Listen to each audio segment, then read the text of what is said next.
Hola, bienvenida, bienvenido al podcast El Gran Sistema La Tierra, donde hablaremos de la ciencia del medio ambiente. ¿Quieres conocer las profundidades del cambio climático? ¿A qué retos actuales en cuestiones medioambientales nos tenemos que enfrentar? ¿Son las marcas que se anuncian como sostenibles y ecológicas realmente sostenibles y ecológicas? Todo esto y mucho, mucho más aquí. Comenzamos. Hola, bienvenida y bienvenido a este episodio 6. Voy reorganizando cosas con la intención de ir sacando este podcast para adelante. Hace tiempo que no publicaba un episodio, pero no podía bajo ningún concepto dejar pasar esta semana. Y es que la semana del 8 de marzo, Día de la Mujer, hay que celebrar, brindar, reivindicar, hablar y sobre todo enseñar. En verdad sabemos que esto hay que hacerlo todos los días, pero hoy es el día representativo, entonces pues representemos. Como no, en esta semana representativa por el Día de la Mujer y del feminismo, y siendo este un podcast de medio ambiente y de la ciencia del medio ambiente, ¿cómo no hablar de una corriente que desde que la conocí a mí personalmente me fascinó? Hoy vamos a hablar de ecofeminismo. Sí, lo repito, ecofeminismo. ¿No sabes lo que es? ¿Te suena de algo? ¿Has escuchado alguna vez alguna cosa por algún sitio? Bueno, no te preocupes, que vamos con ello. Siendo poco ortodoxa, pero para que se comprenda bien, el ecofeminismo surge a finales del siglo XX, concretamente a principios de los años 70, como una respuesta a la crisis ecológica y a la opresión de género que sufrían muchas mujeres en todo el mundo, ¿vale? Se trata de una corriente que combina el feminismo con la ecología. Una de las principales ideas del ecofeminismo es que la dominación de la naturaleza y la dominación de las mujeres está relacionada entre sí.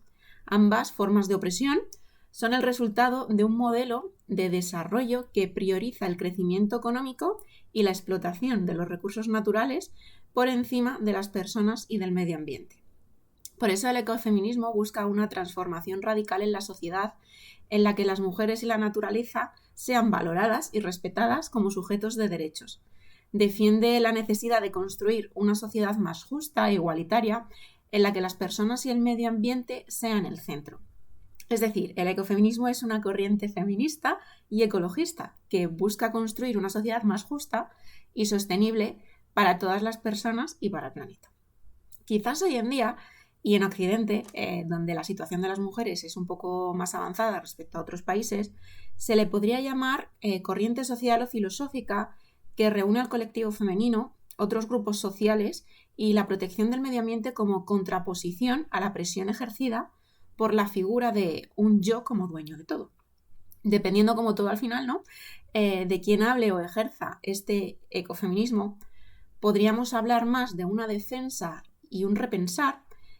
Quizás esta es una visión más filosófica, o podríamos estar hablando de una lucha contra, en el caso quizás más activista. Aquí quiero hacer un paréntesis, justo por lo que acabo de decir. Muchos movimientos sociales o medioambientales, ecologistas si lo prefieres llamar así, tienen personas más pacíficas y otras pues que son menos, como todo en esta vida, vaya. Y en las noticias siempre sale el más cantamañanas, por lo menos desde mi punto de vista. Y me da un poco de coraje porque al final esto como que mancha la imagen del movimiento o del trabajo que hacen las personas, que no se hace para mal, ¿vale? Se hace para bien. Y hay mucha gente en el mundo esforzándose por hacer las cosas bien. Y bueno, simplemente que no se te olvide esto y sobre todo que tengas en cuenta que tú decides siempre de qué lado estás, ¿vale? Y bueno, cerrando este paréntesis y volviendo a la temática, ¿cuándo nace y bajo qué circunstancias el término de ecofeminismo? El término ecofeminismo se acuñó en el año 74, pero realmente apareció unos años antes. En este caso, le debemos este ejercicio pionero a las mujeres de la India. Sí, fue en la India en el 72 cuando ocurrió una historia que te la voy a contar ahora, ¿vale? Que fue la que dio lugar a todo esto. La historia se llama el movimiento Chipko. Esto no sé si te sonará, pero espero que a partir de ahora lo adores tanto como yo. Lo primero es saber que el movimiento Chipko sobre todo es un conflicto político en la región de Uttar Pradesh, en la India, ¿vale? Y ocurre que la gente que vivía en esta zona eran sobre todo campesinos y campesinas que vivían en aldeas rodeadas de bosques y en su mayor parte se abastecían de la agricultura y la ganadería. En estas zonas pues eran más de carácter humilde, ¿vale? Y se creó una cooperativa para emplear a los hombres de la zona. Los hombres sí que es verdad que tendían más a trabajar en fábricas y empresas, cosas por el estilo, y las mujeres estaban más dedicadas a la agricultura y la ganadería. Entonces, esta cooperativa lo que quería era crear herramientas para la agricultura que iban a utilizarse en la propia localidad, ¿vale? Para el aprovechamiento, utilizando este aprovechamiento de los bosques para crear herramientas para que ellos pudieran trabajar su tierra para poder subsistir como aldeas. Pero a la hora de repartir los terrenos del bosque, en las subastas, a esta cooperativa pues parece ser que nunca les tocaba. Básicamente era que si pedían 10 fresnos, el departamento de Montes les decía que no tenían, pero que sí que tenían 300 para una empresa llamada Simon Company, que solo con el nombre seguro que sabes que de la India no es. Y la cooperativa pues tuvo que cerrar. Igualmente, lo volvieron a intentar unos meses después con la intención de crear una fábrica de producción de resinas y trementinas. La trementina, si no sabes lo que es un disolvente orgánico que se produce a través de la resina. Pero el departamento de Montes parece ser que les timó un poquito, porque la salvia que les tenía que llegar, ¿vale?, para la producción de resinas y trementinas fue mucho menor que la que habían pagado. Entonces, al final, lo pagado por lo servido, pues les salía un dineral y tuvieron que volver a cerrar. Realmente los trabajadores empezaron a manifestarse contra el gobierno, realmente contra el departamento de Montes de Uttar Pradesh, en plan, oigan, ¿qué está pasando aquí? ¿Sabes? Y fueron los inicios de este movimiento. Básicamente empezaron a impedir que la Simon Company pudiera talar los árboles que el departamento de Montes les había vendido. Y entonces aquí fue cuando empezaron las negociaciones. En vista de lo visto, el departamento de Montes le ofreció a la cooperativa, vale, os pongáis así, te doy un fresno, a cambio de que le dejes a la Simon Company talar el resto. Y dijeron que no, ¿sabes? Que no. Entonces dijo el departamento de Montes, vale, pues te ofrezco 2. Y volvieron a decir que no. Entonces dijo el departamento de Montes, pues te ofrezco 3. Y volvieron a decir que no. Y así fueron subiendo el número de árboles hasta que llegaron a los 10 fresnos, que era realmente lo que habían pedido al principio de todo esto. Pero parece ser que les debieron de decir también que no, porque finalmente el departamento de bosques anuló la venta del terreno a la Simon Company. Pero aquí no queda todo. El departamento de Montes, que tonto no es, le dijo a la Simon Company, ojo, no pasa nada, que nos vamos al otro lado del valle que también hay árboles. Claro, ¿qué ocurrió mientras tanto? ¿Vale? ¿Qué había ocurrido, sobre todo? ¿Qué es lo que realmente cambia la historia? Pues es que en algunas de las aldeas lo habían perdido todo, porque había habido lluvias monzónicas que habían generado inundaciones y el desbordamiento del río, ¿vale? Entonces el suelo quedaba, después de la tala de los árboles, el suelo que quedaba era un suelo de tierra compacta, no infiltra el agua de la lluvia, y más teniendo en cuenta lluvias monzónicas, ¿vale?, propias de la zona. Esto ya son principios de ecología básica, lo que te cuento. Entonces, un suelo desnudo, sin vegetación, es un suelo que no absorbe agua. Abro paréntesis de nuevo, porque es que esto nos pasa con frecuencia en el Mediterráneo, con las lluvias torrenciales. Lo habéis visto en las noticias seguro, ¿vale? Y ya cierro el paréntesis. Entonces, las lluvias monzónicas y las inundaciones, con las inundaciones muchos campesinos y campesinas habían perdido sus casas, sus cultivos, su ganadería y en definitiva pues lo habían perdido todo. Y en este caso, las que se encargaban de la agricultura y la ganadería, como decía antes, eran generalmente las mujeres, mientras que los hombres trabajaban en los talleres, ¿no? De ahí el hecho de que se necesitase abrir esta cooperativa. Entonces, fueron las mujeres las que no podían encargarse del sustento familiar, o sea, de dar de comer a la familia con la agricultura y la ganadería, las que corrieron la voz de las dificultades que estaban pasando para levantar de nuevo todo eso después de las inundaciones. Entonces, hasta ahora el movimiento era una lucha más por los problemas laborales de los ciudadanos, pero tras las inundaciones del Monzón, las cosas cambiaron un poquito, a ser una lucha por la supervivencia y a estar más encarnada quizás por las dificultades de las mujeres para sacar adelante sus hogares.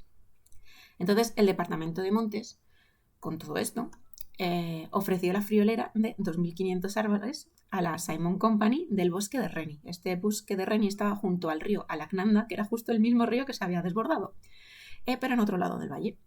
Entonces, ya sabiendo lo que había pasado, las mujeres de la zona colindante a este bosque de Reni, encabezadas por Gaura Devi, que pertenecía a la aldea de Lata, cuando llegaron los trabajadores a talar sus 2.500 árboles de la Simon Company, pues estas mujeres decidieron abrazarse a los árboles y dijeron que ahí no se talaba nada, ¿por qué no se talaba nada?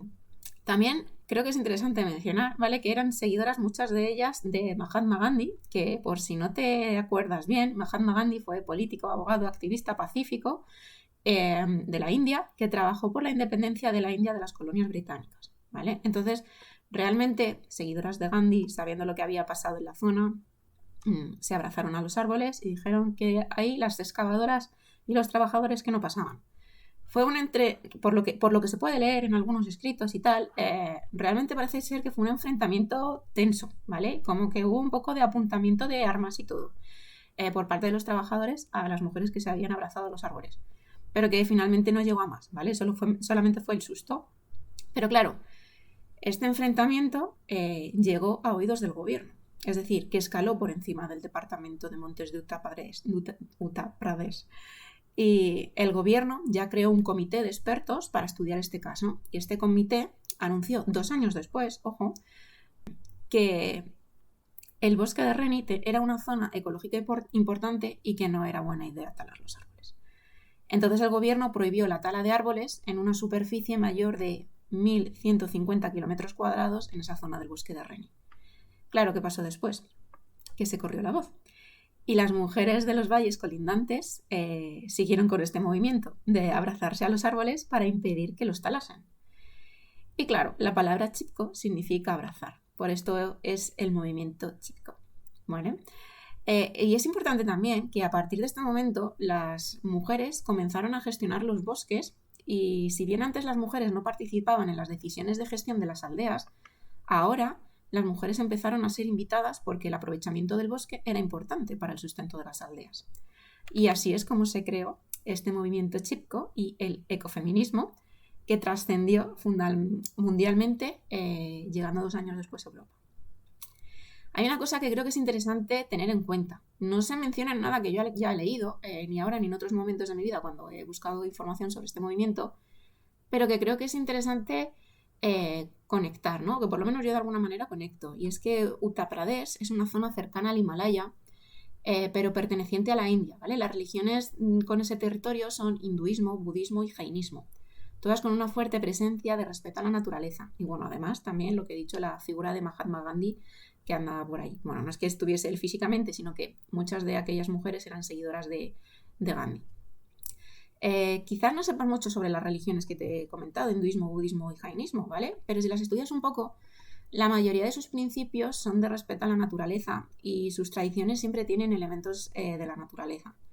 Curiosamente, un ritual tradicional hindú, que es religión mayoritaria en la India, es que cuando una persona, tipo, yo qué sé, 30 años, que aún no se ha casado y no tiene parejas, ¿sabes esta edad en la que parece que se te ha pasado el arroz? Pues en ese momento. Pueden casarse con un árbol con intención de deshacer la maldición de no poder casarse, ¿vale? Y no se lo toman a la ligera, no es como, me caso con un árbol. Es un compromiso que se toman en serio, ¿vale? Y esto ya es cultura y tradición de ellos, ¿no? Quizás no tenga sentido para nosotros, pero bueno, es su cultura y su tradición. De hecho, uno de los rituales hindús más famosos de las mujeres de la India, este seguramente lo has visto en algún momento, es la creación al amanecer de los kolams. Los kolams son figuras geométricas muy bonitas, ¿vale? Hechas con harina de arroz, que de forma espiritual protegen la casa, pero también hacen honor a un precepto hindú de dar de comer a 1000 almas todos los días. Claro, realmente si tenemos en cuenta solo a los humanos, pues es imposible dar de comer a 1000 almas todos los días. Pero si tenemos en cuenta los animales, insectos, etc., bueno, igual tampoco es que sea muy posible, pero este dibujo hace honor a esto. ¿Por qué te cuento esto? Porque desde mi punto de vista, esta filosofía ecofeminista tiene base en la religión hindú, o mejor dicho, quizás es que gracias a las creencias hindús se ha materializado en este ecofeminismo, ¿vale? ¿Por qué? Porque no tenemos esa visión en Occidente, por ejemplo, ¿vale? Con la religión cristiana. Y bueno, esto es más que nada una reflexión mía personal y bueno, pues me apetecía contártela. Me apetece mencionarte a Vandana Shiva, ¿vale? Que fue una de las integrantes que abrazaron los árboles en el enfrentamiento del bosque de Rini, siendo ella muy jovencita, ¿vale? Siendo de las más jóvenes. Pero que ha seguido su trayectoria como filosófica, o sea, como física, filósofa, sí, lo había dicho bien, y activista del ecofeminismo. También ha sido ganadora del Premio Nobel Alternativo y ha sido líder del Foro Internacional sobre la Globalización. Me gustaría compartirte un poquito de su visión, ¿vale? Para ella, el ecofeminismo tiene 3 principios: que la Tierra está viva, es sagrada y es la conexión entre todos los seres vivos, que la naturaleza fue reemplazada por el patriarcado y las mujeres, parte de la naturaleza, se encuentran subordinadas frente al hombre y a la producción, y que siempre, bueno, el tercer principio sería respeto a todo ser viviente. Quiero recordar que Vandana Shiva es de la India, ¿vale? Y de religión hindú. Y lo menciono porque creo que tiene mucho sentido lo que dice en su marco social, ¿vale? Igualmente me parece muy certera porque una de las frases representativas de Vandana que explica, o con lo que explica que es el ecofeminismo, es la siguiente. El ecofeminismo es la convergencia de la ecología y el feminismo. La ecología dice que no se puede destruir los fundamentos ecológicos a través de los que sobrevivimos, y el feminismo recuerda que no hemos nacido iguales, pero que formamos parte de la misma especie. Así, el ecofeminismo es realmente la filosofía de toda sociedad duradera. Desde mi punto de vista, una conciencia sobre el medio y sobre sí mismas que me parece muy interesante. También otro punto de vista que me gusta mucho es que las mujeres siempre hemos estado ligadas a la naturaleza, compartiendo el dar a luz con los animales, es decir, esa parte de creación de vida, así como la tierra es la que sostiene la vida, ¿vale? Entonces también argumenta Vandana Shiva que nuestro objetivo debería ser aumentar la riqueza de la vida y no saquearla a la velocidad a la que lo hacemos. Y bueno, esto es lo que nos cuenta esta mujer con su historia, ¿vale? Ahora bien, ¿cómo están las cosas por Occidente en cuestiones de ecofeminismo? En Occidente se puede sostener la idea filosófica de que el ecofeminismo es un repensar de quiénes somos nosotros como humanos, cómo nos definen nuestros roles de género y qué relación tenemos con la naturaleza, sobre todo en este siglo que es el siglo del cambio climático. Pero sobre todo es una corriente que no es que reivindique no es una reivindicación económica, sino más bien de una calidad de vida que busca un medio ambiente más limpio y relaciones menos jerárquicas. Voy a mencionar a Alicia Puleo, que es doctora en filosofía por la Universidad Complutense de Madrid y titular de Filosofía Moral y Política en la Universidad de Valladolid, y también es pensadora ecofeminista. Ella comenta que por historia la mujer se ha dedicado a los cuidados del hogar y esto al final ha afectado a la identidad femenina, de igual manera que el hombre ha sido afectado por su identidad desde la represión de la empatía, distanciamiento emocional y actitudes de dominación. Si bien la mujer se ha conseguido adentrar en el espacio del trabajo asalariado y estamos en un punto donde el hombre empieza a asumir las tareas de cuidado, esto hará que puedan ver y comprender la fragilidad de la vida. Y estos roles del guerrero o cazador y la cuidadora ya no nos funcionan en la época en la que estamos viviendo actualmente. Y sobre todo hacia dónde vamos. Pero sobre todo que es ese sentido de dominación, ¿vale? Que lo considera un poco un suicidio social. Esto me pareció muy interesante, en el sentido de que la tecnología nos hace avanzar más rápido y a la vez destruir más rápido el planeta en el que vivimos. Realmente la visión es distinta. ¿Vale? Si tuviéramos que coger una idea principal, que al menos a mí me interesa que te lleves de este episodio, es que, sobre lo que es el ecofeminismo, quiero decir, es que yo diría que es el empoderamiento de la mujer a través de la protección y la gestión del medio natural. Es decir, hay una unión en la que, gracias a la necesidad de proteger la naturaleza, la mujer rompe con las barreras patriarcales. Y ahora quiero mencionar que a lo largo de la historia y a lo ancho del planeta, las mujeres han defendido a la naturaleza en muchísimas ocasiones. Hay muchas activistas, ecofeministas y filósofas ecofeministas que podría mencionar, pero bueno, no nos daría el podcast de sí, así que vamos a nombrar algunas. Ya hemos hablado de Alicia Puleo, de Vandana Shiva, y ahora vamos a hablar de Wangari Maathai, ¿vale? Mujer de Kenia, que habiendo ganado una beca para estudiar en Estados Unidos, siempre tuvo principios feministas y trabajó por el reconocimiento de la mujer en las universidades de Kenia, donde trabajó después de haber vuelto de Estados Unidos. Realmente esta mujer hizo muchas cosas, pero quizás lo más llamativo fue que ganó el Premio Nobel de la Paz por crear el llamado movimiento del Cinturón Verde de Kenia, ¿vale? Que fue una acción de lucha contra la desertificación de Kenia, plantando árboles por parte de las mujeres, además que recibían un salario por ello. Y así pues abordó las dos situaciones, la ecológica de la desertificación y la de la visibilidad y empoderamiento quizá de esas mujeres de Kenia. Tenemos también el caso de Wainona Daluk, ¿vale? Que es indígena de los Estados Unidos, que peleó toda su vida por preservar las tierras de los indígenas indios de Estados Unidos y por sus derechos humanos. Tenemos también a Berta Cáceres, que fue líder indígena lenca en Honduras y fundó el Consejo Cívico de Organizaciones Populares e Indígenas de Honduras, ¿vale? Que abreviado sería el COPIN, ¿vale? Que se emplea sobre todo en la lucha en defensa del medio ambiente, el rescate de la cultura lenca y por elevar las condiciones de vida de la población de la región. Además, fue también bastante famosa por el activismo medioambiental que hizo, enfrentándose especialmente a situaciones contra la privatización de los ríos y en contra de los proyectos de presas hidroeléctricas de inversores internacionales. Luchó también contra proyectos de presas y con proyectos mineros y madereros para proteger el medio ambiente, ¿vale? Berta Cáceres igualmente fue asesinada. Fue amenazada durante muchos años, pero finalmente pues la mataron. Tenemos también el caso de Julia Hill, Julia Hill, supongo que sería estadounidense y activista medioambiental, que vivió más de 2 años en una secuoya milenaria para evitar que la talasen. Y lo consiguió, evitó que la talasen. Después fundó la Fundación Círculo de la Vida, donde trabaja por la transformación de las interacciones humanas con la naturaleza. Tenemos a Adriana Guzmán Arroyo, ¿vale? De Bolivia, que es política y activista del feminismo comunitario, que propone a la comunidad como forma de vida de relacionamiento entre las personas y con la naturaleza. Para ella es como una herramienta de autoorganización política, económica y territorial.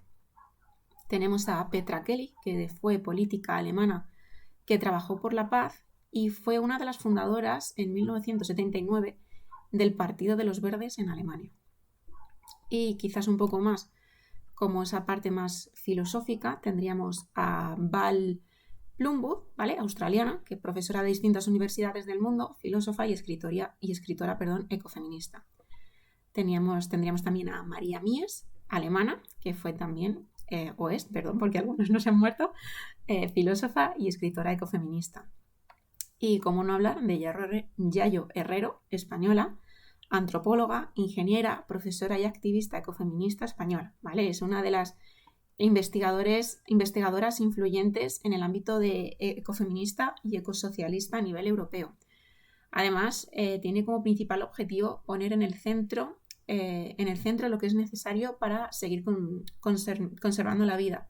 Y es coordinadora de Ecologistas en Acción y fundadora de FUGEM, ¿vale? O FUEM. Es una asociación sin ánimo de lucro que promueve la justicia social, la profundación en la democracia y la sostenibilidad ambiental.